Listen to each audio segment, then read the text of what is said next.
tentang akuisisi dan validasi pengetahuan atau knowledge. Ya, jadi gimana teman-teman mengambil pengetahuan dan memvalidasi pengetahuan tersebut dari pakar. Nah, jadi pertama, apa itu pengetahuan?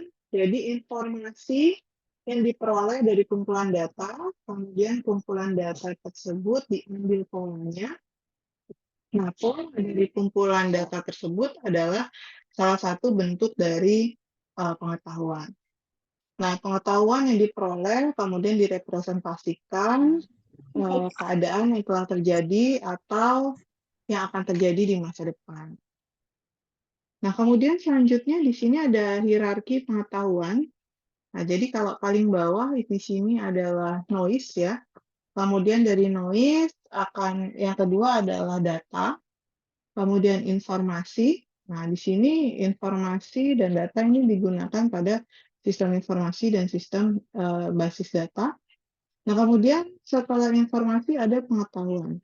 Nah, pengetahuan ini yang nanti akan digunakan untuk business intelligence, decision support system, expert system, dan knowledge management system. Nah, kemudian di sini ada rekayasa pengetahuan.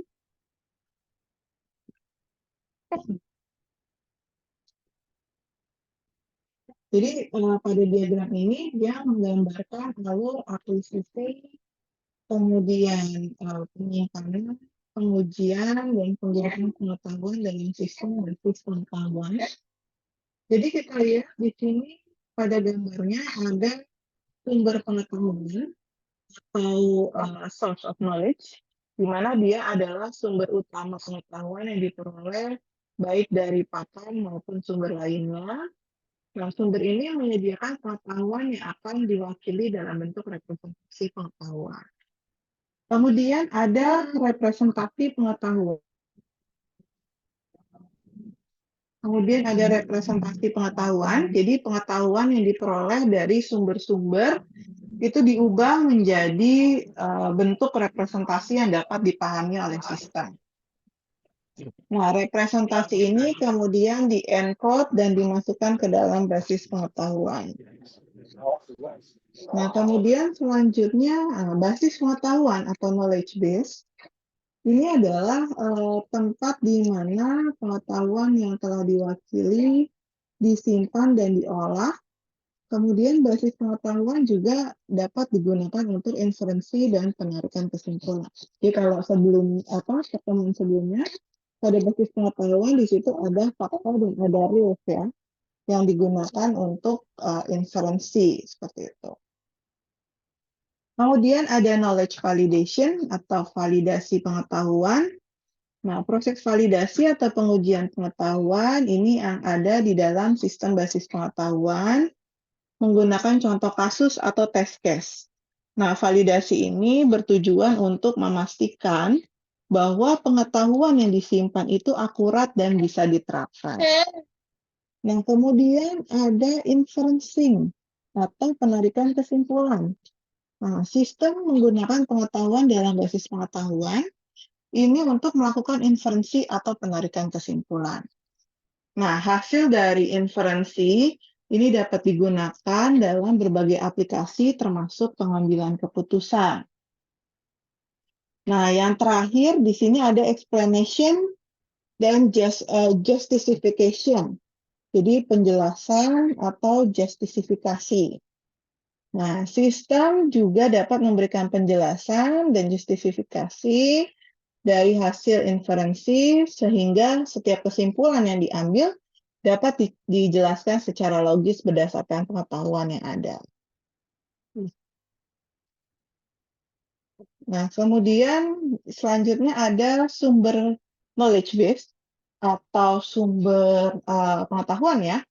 Di sini ada dua sumber, yaitu sumber terdokumentasi dan sumber yang tidak terdokumentasi. Nah, kalau yang sumber tidak terdokumentasi ini sering dijumpai, tapi sulit untuk didokumentasikan karena berada dalam pikiran manusia. Nah, di sini ada beberapa sumber ya.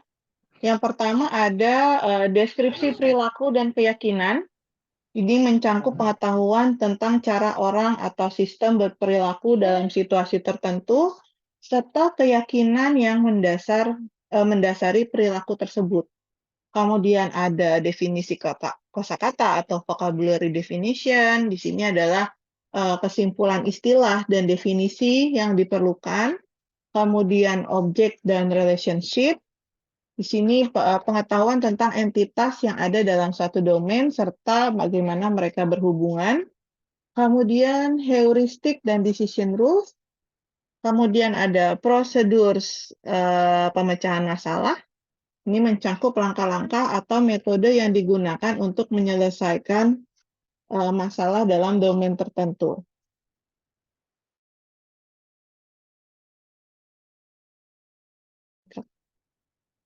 Kemudian typical situation atau situasi tipikal. Di sini tentang situasi yang sering terjadi atau pola situasi yang umum ditemukan dalam suatu domain gitu ya. Kemudian ada meta knowledge. Jadi meta knowledge itu adalah knowledge about knowledge. Jadi pengetahuan yang berhubungan dengan cara pengetahuan itu disusun, disimpan dan dikelola dalam basis pengetahuan. Kemudian juga ada hipotesis, kemudian ada fakta yang tidak pasti, kemudian ada proses, jadi pengetahuan tentang bagaimana proses dalam domain tertentu bekerja, kemudian ada constraint ya, batasan atau aturan yang membatasi cara pengetahuan atau fakta yang dapat diterapkan dalam domain. Kemudian ada fakta tentang domain, fakta disjungtif, kemudian ada juga pengetahuan umum. Seperti itu. Jadi secara keseluruhan pada diagram ini menunjukkan bahwa basis pengetahuan adalah struktur sentral yang menerima dan menyimpan berbagai jenis pengetahuan dalam mulai dari teori hingga fakta dan prosedur yang semuanya berperan penting dalam membentuk pemahaman komprehensif tentang suatu domain atau suatu pengetahuan. Nah, kemudian ada klasifikasi pengetahuan. Jadi berdasarkan teknik pemecahan masalah ada 3 klasifikasi pengetahuan. Yang pertama adalah compile knowledge, yaitu pengalaman pakar terhadap suatu domain masalah yang biasanya diperoleh dari buku atau catatan atau standar prosedur. Kemudian ada quantitative knowledge, jadi pengetahuan berasal dari teknik dalam teori matematika atau metode numerik. Kemudian ada qualitative knowledge, jadi pengetahuan yang diperoleh dari aturan praktis, teori perkiraan, dan model sebab akibat. Nah, untuk pengetahuan kualitatif ada 2 jenis. Yang pertama ada pengetahuan prosedural, jadi bagaimana cara menyelesaikan sesuatu, sedangkan ada pengetahuan yang deklaratif. Jadi berhubungan dengan atribut dari suatu benda atau domain masalah.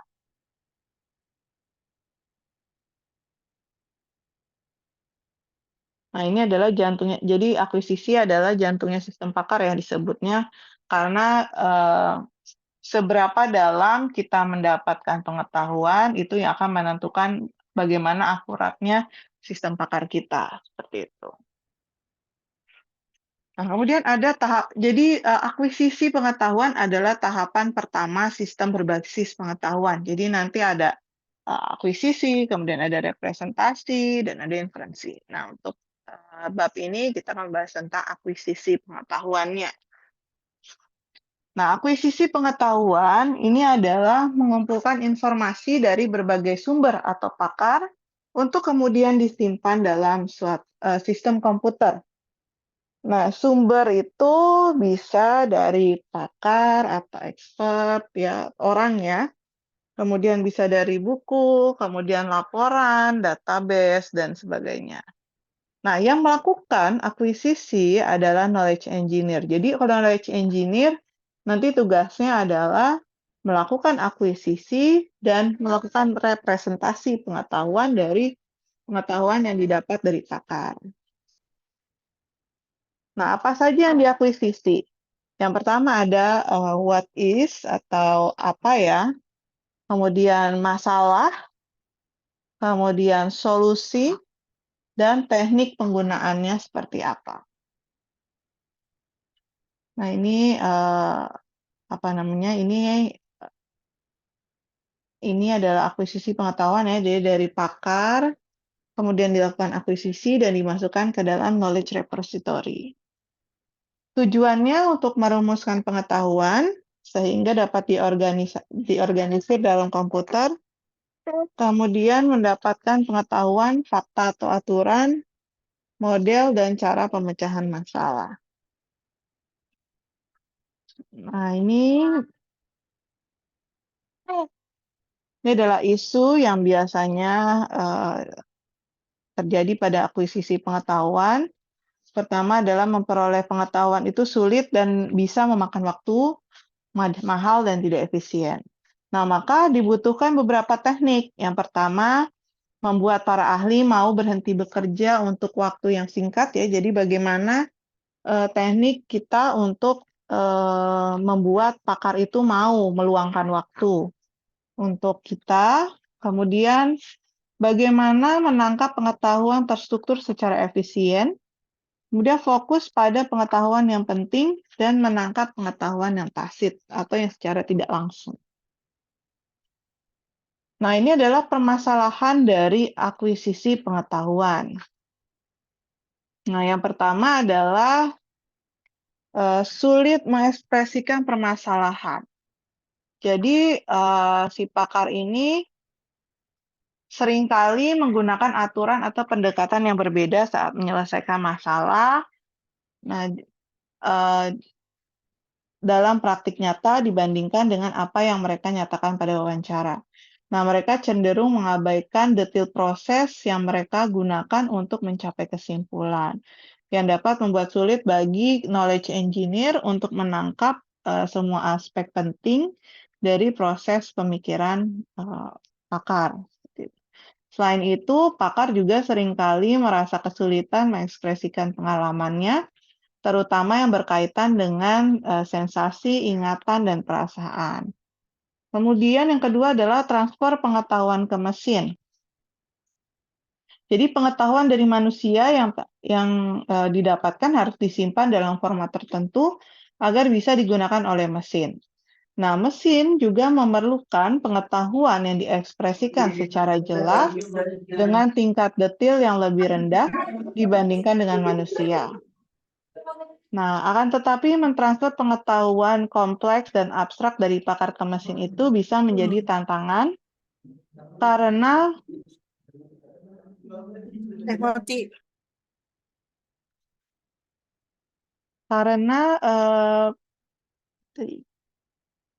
jadi tadi bisa menjadi tantangan ya, karena pakar seringkali tidak terbiasa menyampaikan pengetahuan mereka dalam format terstruktur dan detail. Kemudian juga permasalahan dari jumlah partisipan. Jadi dalam proses transfer pengetahuan biasanya hanya ada 2 partisipan, yaitu pakar dan knowledge engineer. Nah, tantangannya adalah di mana pakar mungkin memiliki sedikit pemahaman tentang teknologi komputer, sementara knowledge engineer seringkali tidak menguasai bidang permasalahan yang menjadi keahlian pakar. Kemudian struktur pengetahuan, di sini pengetahuan harus diorganisir menurut aturan tertentu, tapi penyusunan pengetahuan yang kompleks ke dalam format terstruktur dan mengikuti aturan itu bisa menjadi proses yang sulit. Kemudian yang kelima ada keterbatasan waktu, karena pakar mungkin memiliki waktu yang terbatas ya, sehingga dia tidak dapat berpartisipasi secara penuh dalam proses transfer pengetahuan. Nah, kemudian permasalahan selanjutnya adalah pengujian dan penghalusan pengetahuan. Di sini ketika mengembangkan sistem seringkali sulit untuk mengevaluasi dan meningkatkan kualitas pengetahuan karena membutuhkan validasi serta iterasi yang cermat. Kemudian mendefinisikan metode. Jadi metode yang kurang jelas dalam pengumpulan dan penerapan pengetahuan dapat menyebabkan hasil yang tidak efektif. Kemudian sumber yang tidak cukup, ya, di mana kalau kita mau membangun sistem harus menggunakan pengetahuan yang lebih dari satu sumber, ya, seperti itu. Kemudian dokumentasi yang tidak lengkap. Jadi ada kecenderungan bagi pengembang untuk bergantung pada pengetahuan yang terdokumentasi dibanding berkonsultasi langsung pada para ahlinya. Kemudian selanjutnya ada pengetahuan yang tercampur dengan data yang tidak relevan. Kemudian permasalahan dari perubahan perilaku dari pakar, ya, kemungkinan pakar mengubah perilaku ketika diamati dan wawancara. Kemudian masalah komunikasi. Jadi ada masalah komunikasi antara knowledge engineer dan pakar. Nah, hambatan komunikasi antar personal ini seperti kesalahpahaman atau penjelasan yang tidak jelas, kemudian dan menyulitkan dalam menangkap keahlian secara akurat.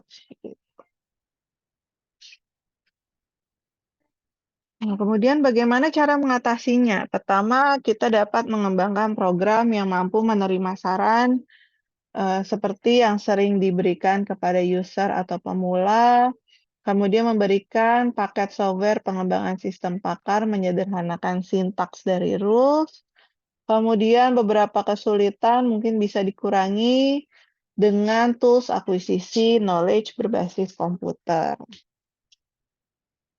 Nah, ini adalah beberapa keterampilan yang dibutuhkan oleh knowledge engineer, ya, yaitu keterampilan komputer, kemampuan komunikasi, kemudian keterampilan verbal di bidang sosial, kemudian pemahaman mengenai organisasi dan individu, ya, karena kan harus menghadapi pakar-pakar yang berbeda-beda.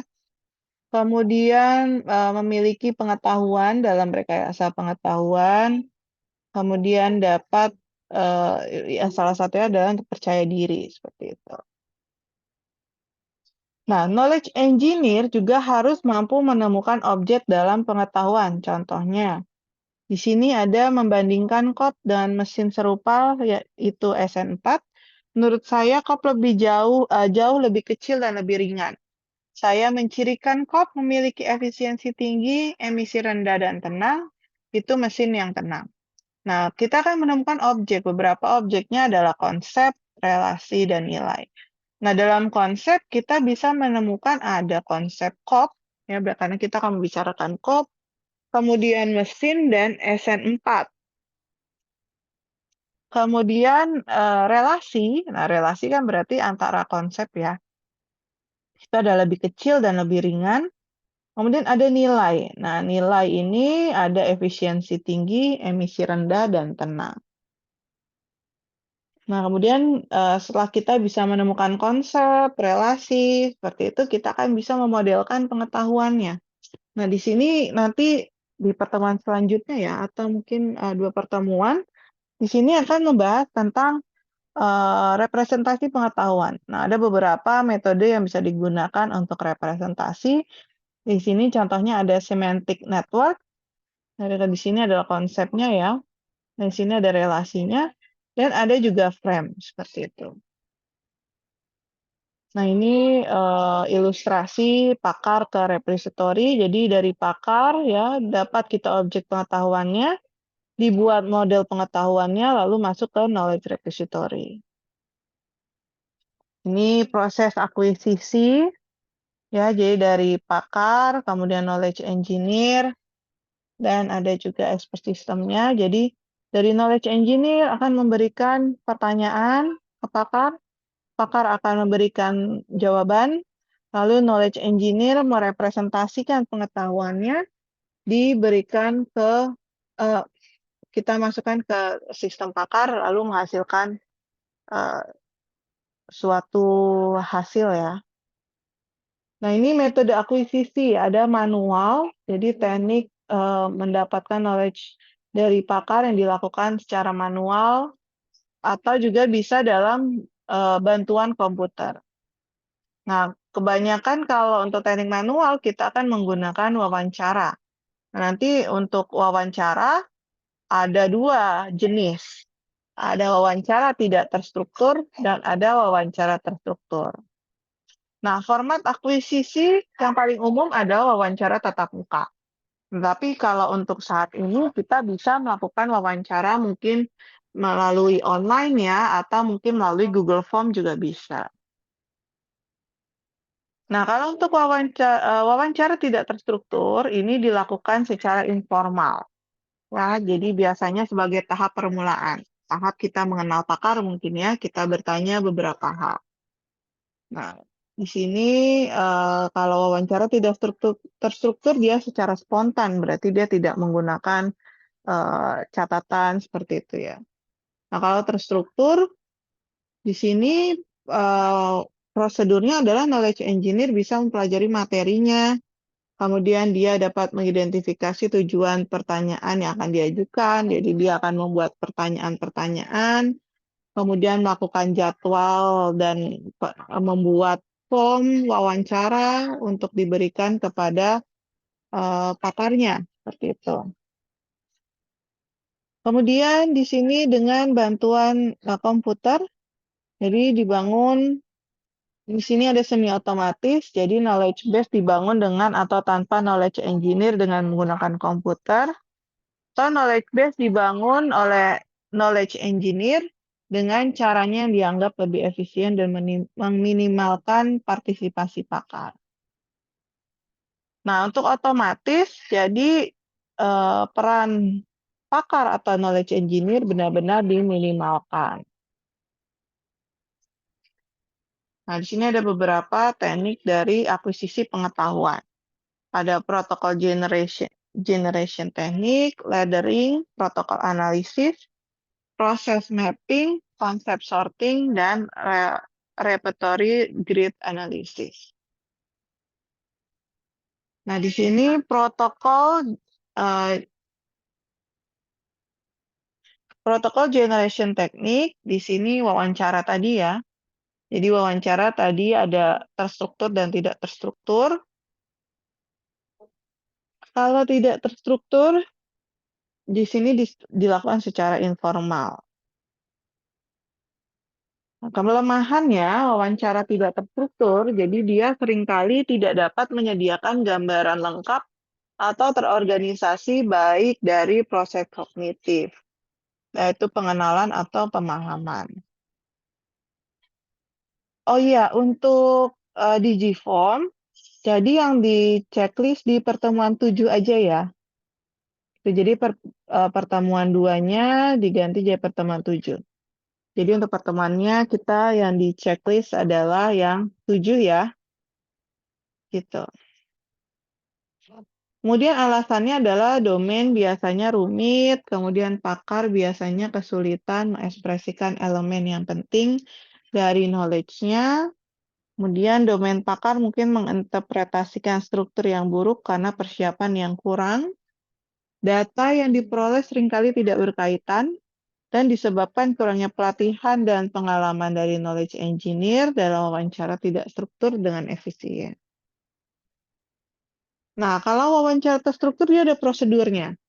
Yang pertama, knowledge engineer mempelajari materi, dia membuat pertanyaan-pertanyaan yang akan dia ajukan, sehingga dia bisa mengidentifikasi tujuan dari tiap pertanyaan, kemudian melakukan penjadwalan dan merencanakan wawancara.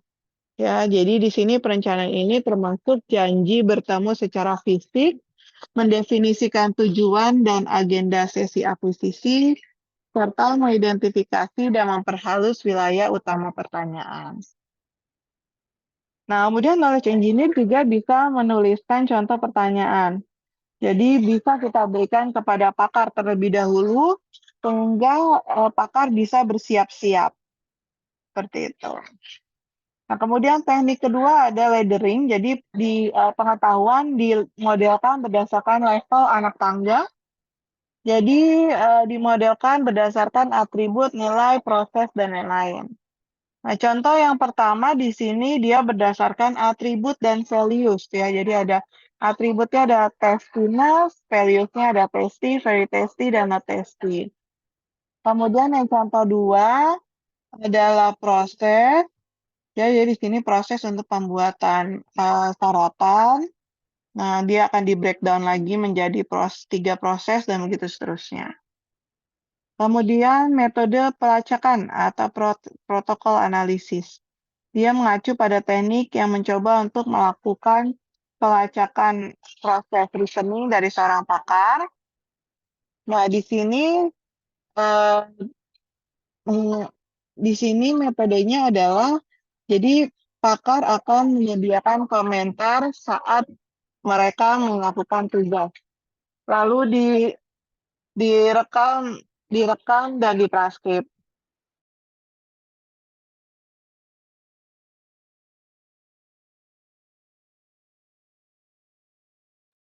Ya, jadi kalau metode analisis ini atau protokol analisis, jadi dilakukan saat pakar sedang melakukan tugasnya dan dia sambil menjelaskan, gitu ya, sembari menjelaskan dan direkam.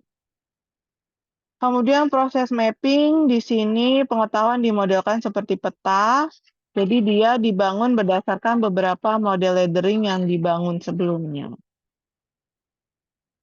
Dan konsep sorting, dan ada repertory grid analysis. Jadi pengalaman sering berdasarkan persepsi atau wawasan dan intuisi sehingga banyak pakar kesulitan dan mengekspresikan penalaran. Nah, di sini contohnya adalah cara kerjanya. Pertama, pakar mengidentifikasi objek penting dalam domain kepakaran. Contohnya bahasa komputer. Di sini ada 3, ada LSP, C, dan COBOL. Kemudian ada yang kedua, pakar mengidentifikasi atribut penting yang diperlukan dalam pengambilan keputusan. Di sini contohnya ada ketersediaan paket, kemudian kemudahan, seperti itu. Kemudian untuk setiap atribut, pakar akan ditanyai membuat skala yang membedakan karakteristik atau sifat dengan pembedaan karakteristik atau sifat dan lawannya. Contohnya dalam kasus yang dari bahasa komputer, ini disajikan seperti ini ya. Jadi atribut, ada availability, ada ease of programming, training time, dan orientasi. Kemudian di sini sifatnya widely available, high, low, dan symbolic. Kemudian di sini adalah lawannya. Nah, kemudian pewawancara mengambil 3 objek sembarang dan bertanya atribut dan sifat apakah yang membedakan 2 dari 3 objek ini. Jawaban ini diterjemahkan pada skala 1-3 atau 1-5. Ya, di sini adalah contohnya. Nah, ini adalah software yang digunakan untuk